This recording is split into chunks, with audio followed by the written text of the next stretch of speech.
Hey guys, welcome back to The Readers. I hope you are having an amazing day.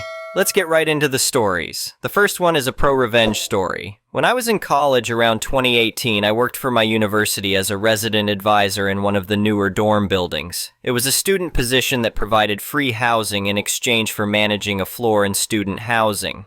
The job itself was straightforward, helping students with housing issues, maintaining office hours Monday through Friday, working duty weekends once a month, and enforcing university policies. While the free housing initially drew me to the position, I ended up genuinely enjoying the dorm community aspect. Most university housing policies were common sense. Quiet hours after 10 p.m., no running in hallways, things like that. If someone broke the rules, we'd give them a warning and document it in case it became a pattern. Some violations carried fines like smoking inside or damaging property. One policy that particularly irked me involved lockouts. Students had to pay $25 if they needed someone to let them back into their room, and $750 if they lost their key and needed the lock replaced. During my first year as an RA, I never charged students for lockouts. My supervisor at the time, who was about to graduate, didn't care about enforcing the lockout fee policy. I thought it was unfair. Being a broke student myself, I knew $25 could mean choosing between textbooks and groceries. "Hey, you locked out?" I'd often say to stranded students. "Don't worry about it, let's get you back in." Everything changed in my second year when we got our new resident manager, Marcus. From our first staff meeting, something felt off about him. He had this fake friendly demeanor and no concept of personal space, always finding reasons to touch people's shoulders or arms while talking. During that first meeting, Marcus distributed our master keys. "These aren't just keys," he said, leaning uncomfortably close to each RA. "They're your responsibility." He had 2 keys for each floor stored in a zippered binder, along with a key log containing serial numbers and RA assignments. We each got 1 key, while the second went into a duty set used by RAs working weekend shifts. The consequences for losing a master key were severe. Immediate termination, loss of housing, and a $15,000 fine to replace every lock on your floor. Marcus spent an unusual amount of time emphasizing this policy. "Remember," he said, hovering behind Sarah, one of my fellow RAs, "once these keys are in your possession, they're your problem, not mine." A few weeks into the semester, I was doing rounds with Sarah, who was usually energetic and quick to joke around. That day, though, something was clearly wrong. After some gentle prodding, she confided in me. "Marcus won't stop," she said quietly. "He keeps finding reasons to touch me, to be alone with me in the office. It's not like the casual touching he does with everyone else." I initially thought she meant his usual inappropriate behavior, but it was much worse. When I suggested reporting him, Sarah shook her head. "He's their golden boy," she said. "Besides, I told him off yesterday. I think he'll back off." She asked me to stick around whenever Marcus was present, and I agreed immediately. I checked with another female RA, Jenny, who admitted she also avoided being alone with Marcus. "Something about him just feels wrong," Jenny told me. "I can't explain it, but it makes my skin crawl." I started keeping a closer eye on things, staying late after staff meetings and lingering whenever Marcus called female RAs into his office. My interactions with him became purely professional and brief. The year continued, and I maintained my practice of not documenting lockouts. One weekend while on duty, my pager buzzed. Yes, we still use pagers in 2019. A student was locked out on another floor. As I headed there with the duty keys, I ran into Marcus. "Where are you going?" he asked, stepping into my path. "Lockout on 4th floor, I replied, trying to step around him. "You're documenting these, right?" His tone was different than usual. "Sure," I lied, continuing on my way. Monday morning, I got called into his office. Marcus sat behind his desk, looking smug. "So," he said, "about those lockouts, how many students have you let in without charging them?" I decided to be honest. "Several a month. I don't charge them because I don't agree with the policy." His face hardened. "That's theft from the university. I've reviewed your reports, not a single documented lockout. I'm referring you for disciplinary action." Nothing came of his threat, but it cemented my opinion of him as not just creepy but vindictive. A few months before the end of the year, I was again on duty with Sarah, who looked devastated. She explained that after a night of drinking with friends, she'd helped a student with a lockout early the next morning. Half asleep, she'd accidentally thrown her master key away with some trash. "I can't lose my housing," she said, fighting back tears. "I can't afford that fine." After brainstorming, we decided to try replacing the key secretly. We found a potential key blank online, though the website only showed a silhouette. "It might work," Sarah said, studying the image. "It's our only shot." Our plan was to borrow the second master key from the duty set midweek and make a copy. We'd need to stamp the correct serial number on it, which meant getting into Marcus's office to check the key log. "I'll do it," I told Sarah. "We can't risk him finding you in there."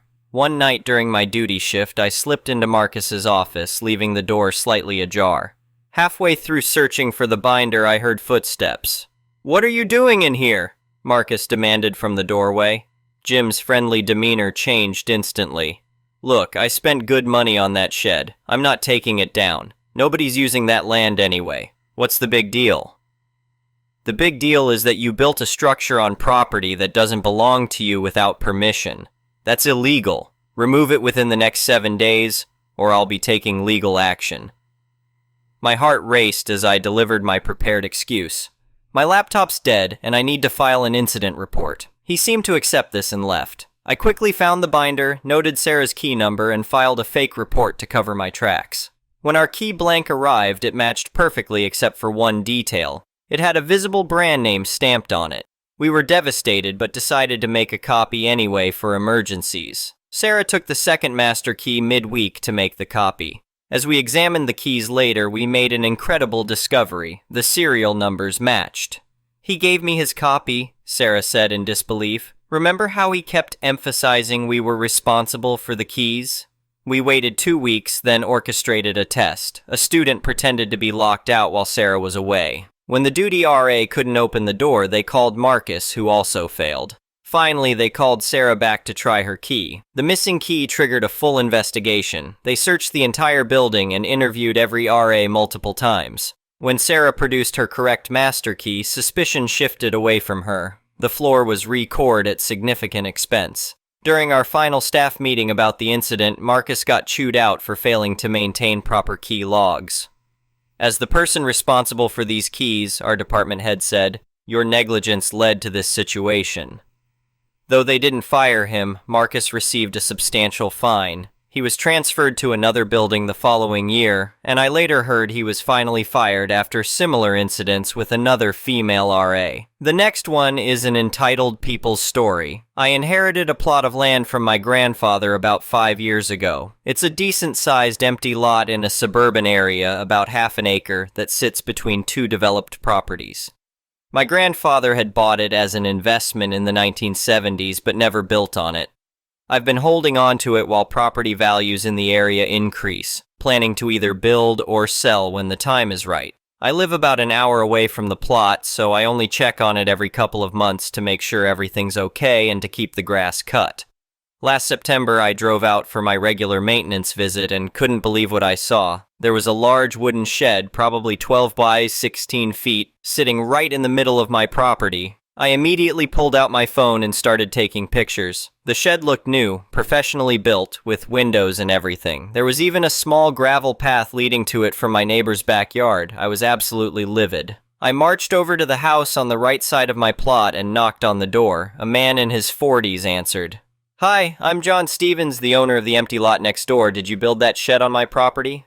He gave me this condescending smile and said, "Oh yeah, that's mine. Look, that lot's been sitting empty forever. Nobody's done anything with it in years. I figured it was abandoned property, so I decided to make use of the space." I couldn't believe what I was hearing. Abandoned? I was here 2 months ago cutting the grass. There's a property marker and everything. You had no right to build anything on my land. He shrugged. "Well, it's there now. And honestly, it looks better than just an empty lot collecting weeds.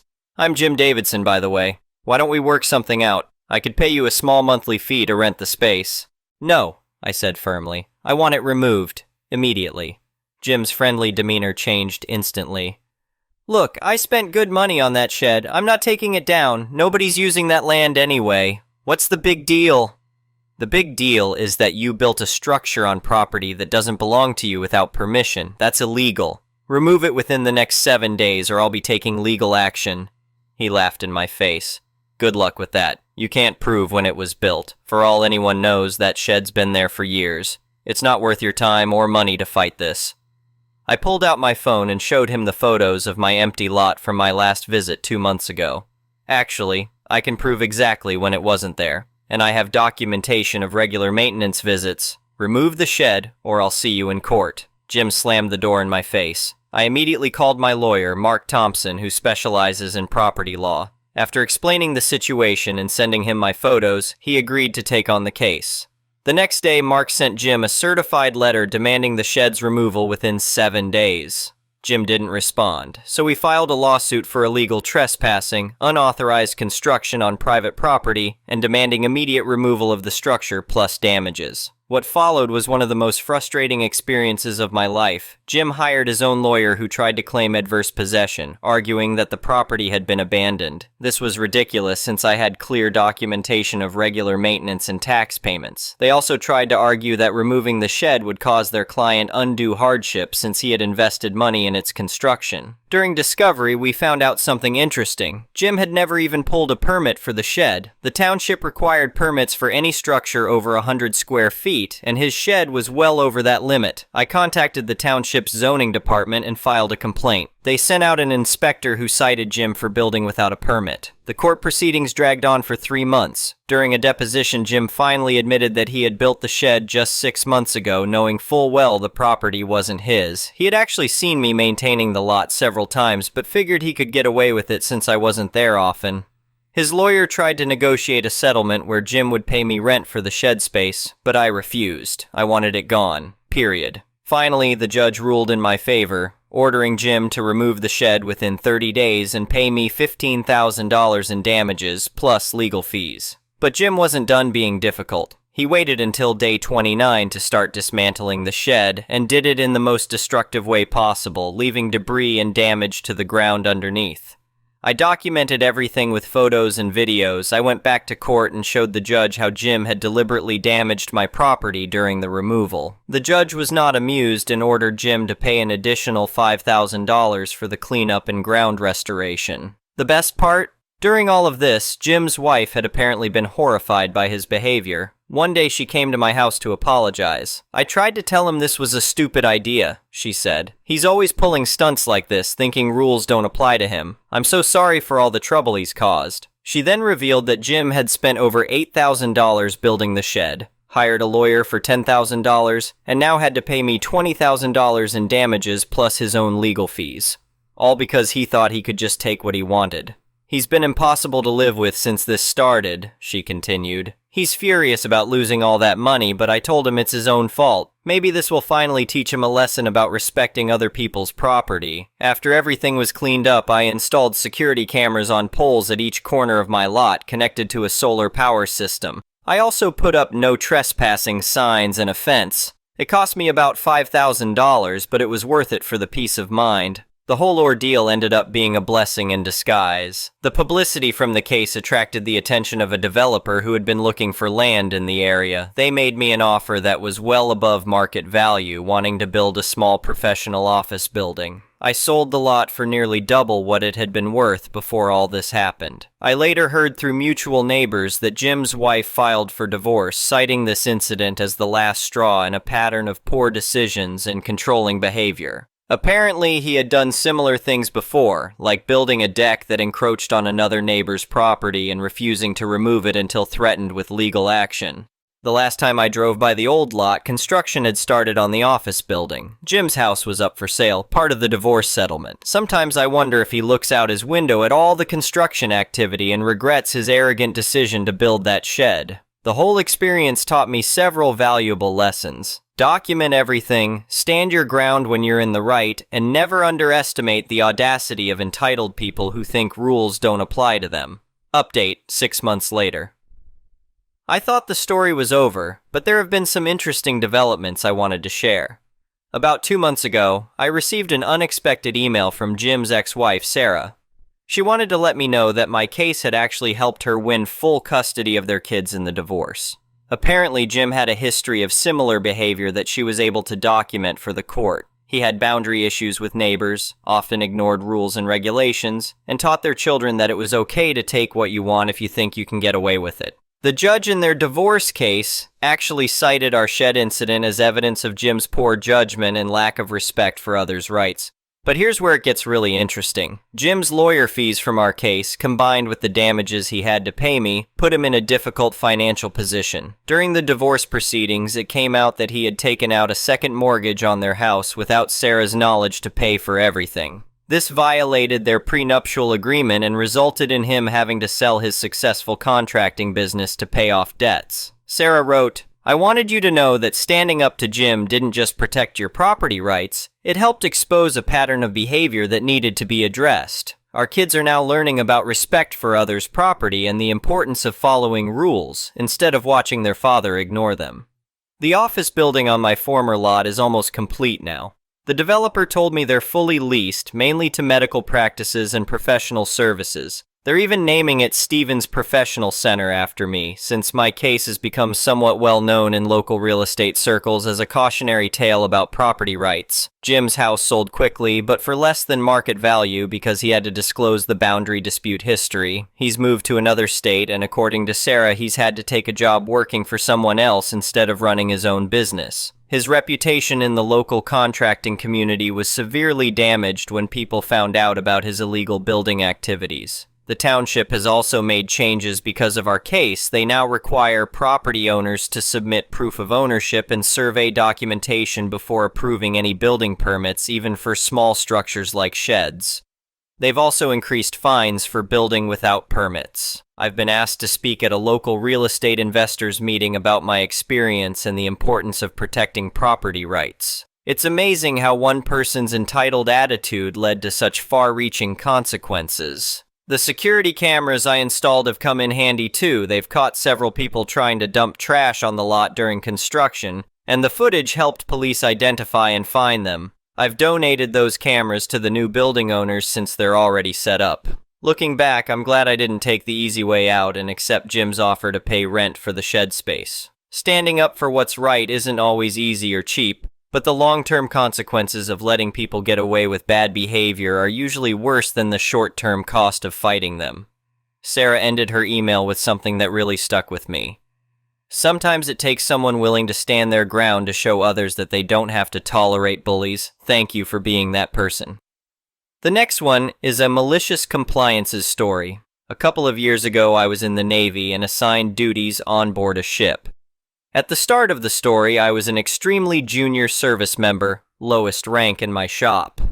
Typically, on board the ship, our usual uniform was coveralls in our department, and we arrived and left from the ship when in home port in civilian clothes. Now we were moving up the river, about 4 hours underway, about an hour driving distance, for a week to unload weapons stores for a training exercise underway coming up later that month. Typically, when leaving the area of the port of record, which we would for the training exercise, we're also required to have suitable transit uniforms aboard in case we pull into port elsewhere. For this week-long weapons unload, I had no plans to leave the ship, and we weren't leaving our port of record's geographical area and would be returning to our home berth again before the upcoming trip, so I didn't prep my uniforms to bring on board, seeing no use for them. At the last minute, our medical department scheduled medical appointments on our behalf at a small satellite clinic at the weapons station, with no input of our own, and informed me I'd have a dental appointment while there. I immediately went to my supervisor with the issue, because I had no suitable uniforms for off-ship use on board, and we were required to attend medical appointments in uniform. I get written up for not having my uniforms. Now, there is no specific policies on which types or how many uniforms are required to be on board, but there are specific policies on having sea bag inspections and what is required to be present for them, so my write-up was for not having an inspection-ready sea bag available. Copy that. Makes sense. When we get home that weekend, I move all my military uniforms aboard, bringing a full inspection-ready sea bag to the ship as required, and leaving no uniforms at home. Everything's peachy. Fast forward a few years, and I have commanding officer's approval to miss an upcoming late-minute rescheduled underway due to prior scheduled leave in order to re-enlist. While I'm halfway across the country re-enlisting, my department fails an important inspection for our deployment workups. The inspectors work with the ship's command to reschedule, and they adjust the underway schedule last minute again. Now they're getting underway for a re-inspect the night before my leave ends. and the reinspection starts the day I return from leave. The inspectors will be ferried to the ship the morning of by water taxi. They ask me to curtail my leave a day early, buy new tickets, and show up to help with this reinspect. I inform them that I would prefer not to dole out thousands of dollars of my own money for last-minute changes to travel arrangements because of their failure, but understand if ordered I can financially do so. Since my leave was approved by the CO to miss an underway, I'd like verbiage from the CO that my leave has been rescinded, recalling me. And if I receive such, it'll make me question my dedication to re-enlisting in a Navy that doesn't care about my financial well-being, meaning I'll leave the 6 months earlier than they expected when I get out of the Navy instead of re-enlist, and won't return with signed re-enlistment papers. They balked, of course, and had me report the day my leave was originally planned to end. They decided I'd catch a ride with the water taxi and all the senior officer inspectors for the hour trip to meet the ship. Sounded interesting? The stinger? I asked them what I should wear for the water taxi ride, as all my uniforms were on the ship. They freaked out and asked why all my uniforms were on the ship, naturally. I explained I was ordered to do so by my supervisor and received a counseling chit for not having left all my uniforms on the ship previously. My options? Some recently cleaned coveralls. I'd take them home for laundry, ensuring I kept 2 pairs on the ship as required for sea bag rules from before my leave, or my civilian clothes. Why? Because that's what I was told to do the last time a shipboard uniform use issue came up. So yeah, there I was, a junior E5 in civilian clothes on board a chartered water taxi with a bunch of 04, 05, 06s in their uniforms at 5 in the morning, on the way to redo a previously failed inspection. The next one is an entitled people's story. First post, but I had to share somewhere. The youngest of my dad's sisters, now in her 50s or 60s, though due to drug use she looks considerably older, has always been a spoiled brat that thought she should be given everything she wants, was not told no by my grandmother as a child, and always threatened with lawyers when she doesn't get her way. She, like my grandmother, has a history of mental illness, and it is a highlight in her court file that she cannot tell the difference between reality and the fantasy in her head, and has had multiple involuntary holds at a psych facility. I will have to post later about the other rounds of insanity from her, including wanting to surpass my grandmother's wills and get everything herself or cause it to drag on so those with a lower share got nothing. But this is a much more current story. For the last 6 years, Aunt has been living with a friend of hers, with friend being Aunt's caretaker until her death, under the guise that they would be given my grandmother's house and property upon her death so they could then live on the larger property. Aunt has never held a job long term. She currently is on state aid for a permanent disability. There was never any signed agreement, there was never any rent. She occasionally paid a power bill and paid for groceries, but at that point she had at least 5 evictions on her record after her divorce, and my grandmother refused to let her live at her place. She was allowed to stay in the 5th wheel only, but the skylight broke in the bathroom, flooding it and causing mold issues in 2015.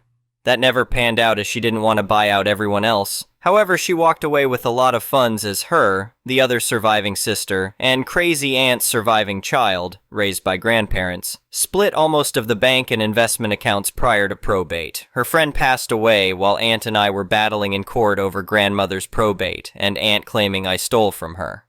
Now, a year later, and almost a year out from the nightmare of the probate, I was looking at the court records, and Aunt, who has not paid rent, has filed a claim against her friend's probate trying to demand partial ownership of the home where she is living. Coincidentally, there is also a filing to have her evicted from the property as well. I am thankful to be watching with popcorn from the sidelines this time because I am still scarred from dealing with her during the probate, though she screwed herself, to be honest.